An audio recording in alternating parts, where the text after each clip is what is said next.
بسم اللہ الرحمن الرحیم۔ شروع اللہ کے نام سے جو بڑا مہربان نہایت رحم کرنے والا ہے۔ السلام علیکم پیارے دوستوں۔ دنیا کا سب سے خوفناک اور عبرتناک واقعہ جو دل دہلا دے، یہ ایک ایسی قوم کی کہانی ہے جو اپنی طاقت، دولت اور عیش و آرام میں ڈوبی ہوئی تھی۔ ان کے شہر بلند اور شاندار عمارتوں سے بھرے ہوئے تھے، ان کی گلیوں میں سونے چاندی کے چراغ جلتے تھے اور ان کے بازار ہر طرح کی نعمتوں سے لبریز تھے۔ مگر یہ لوگ اپنی طاقت پر اتنا گھمنڈ کرنے لگے کہ انہیں لگا کہ کوئی بھی انہیں ہرا نہیں سکتا۔ ان کی نافرمانی اتنی بڑھ گئی کہ اللہ کے نبی کے منہ پر ہنستے رہے اور ان کا مذاق اڑاتے تھے۔ یہ لوگ اپنے گھمنڈ میں اتنے اندھے ہو چکے تھے کہ سوچنے لگے کہ کوئی بھی انہیں مٹا نہیں سکتا۔ لیکن پھر آیا اللہ کا عذاب، ایسا عذاب جس سے آسمان کانپ اٹھا، زمین ہلنے لگی اور پہاڑ تک ریزہ ریزہ ہو گئے۔ وہ کون سی قوم تھی؟ یہ قوم تھی عاد کی قوم۔ یہ لوگ بہت تگڑے، مضبوط جسم والے اور بلند قد کاٹھی تھے۔ عرب کے صحراؤں میں ان کی بادشاہت تھی اور یہ دنیا کی سب سے طاقتور قوموں میں گنی جاتی تھی۔ یہ وہی قوم تھی جس کے بارے میں قرآن کہتا ہے، کیا تم نے نہیں دیکھا کہ تمہارے رب نے عاد کے ساتھ کیا کیا؟ وہ لوگ جو بلند عمارتیں بناتے تھے جن کے جیسا کوئی اور پیدا نہیں کیا گیا تھا۔ یہ لوگ بڑے بڑے قلعے اور محل بناتے، اپنی طاقت پر اتراتے اور کہتے، ہم سے زیادہ طاقتور کون ہے، ہمیں کوئی مٹا نہیں سکتا۔ مگر انہیں کیا معلوم تھا کہ یہ اللہ کی زمین پر اللہ سے لڑنے کی غلطی کر بیٹھے تھے۔ اللہ نے ان کی ہدایت کے لیے حضرت ہود علیہ السلام کو بھیجا۔ حضرت ہود علیہ السلام نے انہیں سمجھایا، اے میری قوم، صرف اللہ کی عبادت کرو، اس کے سوا کوئی معبود نہیں۔ اگر تم اپنی نافرمانیوں سے نہیں رکے تو اللہ کا عذاب تمہیں گھیر لے گا۔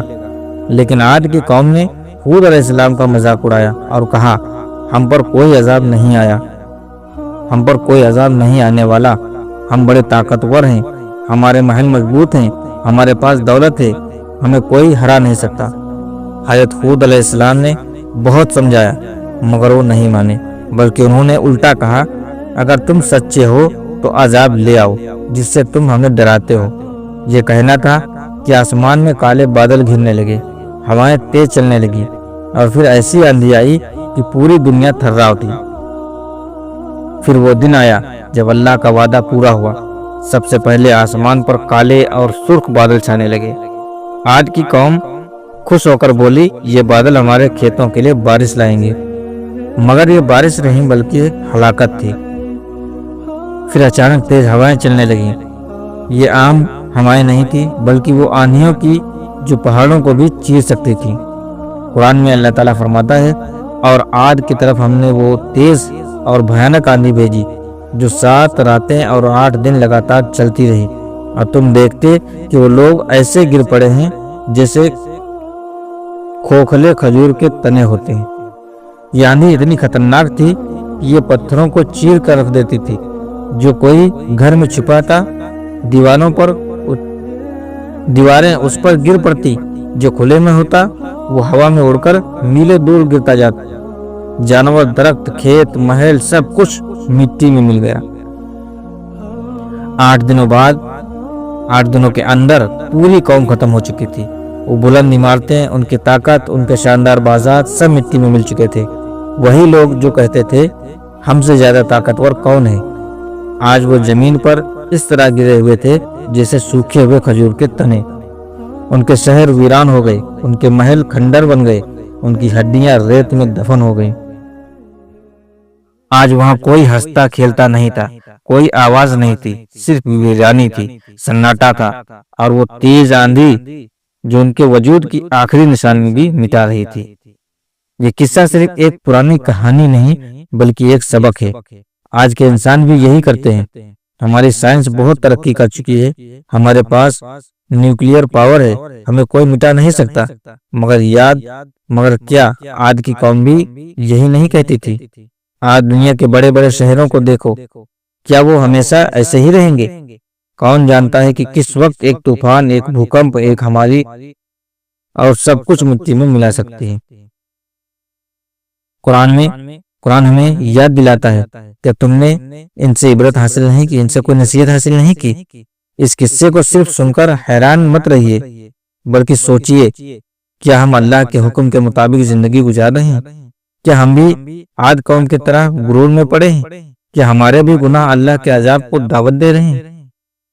اس سے بچنا چاہیے۔ یہ دنیا ہمیشہ قائم نہیں رہے گی، طاقتور قومیں ہمیشہ مٹتی رہی اور آگے بھی مٹتی رہیں گی، لیکن جو اللہ کی پناہ میں آ جائے وہی کامیاب ہے۔ اللہ ہمیں ہدایت دے، ہمارے دلوں کو نرم کرے اور ہمیں ان تباہ شدہ قوموں سے عبرت لینے کی توفیق عطا فرمائے۔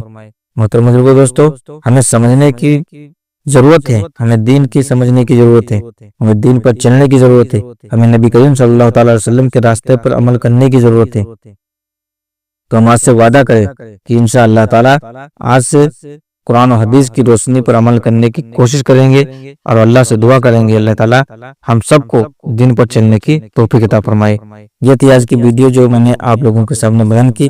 امید کرتا ہوں کہ ویڈیو پسند آئی ہوگی، اور اگر ویڈیو پسند آئے تو پلیز کمنٹ میں اللہ کو ضرور لکھیے گا، اور اگر ابھی تک ہمارے چینل پر نئے ہیں تو پلیز چینل کو سبسکرائب کر لیجئے اور اپنی یار دوستوں میں اس ویڈیو کو شیئر ضرور کیجئے تاکہ ان کو بھی دین کی جانکاری مل سکے اور قیامت تک اس کا ثواب ملتا رہے۔ ہم ملتے ہیں اگلی ویڈیو میں، تب تک کے لیے اللہ حافظ۔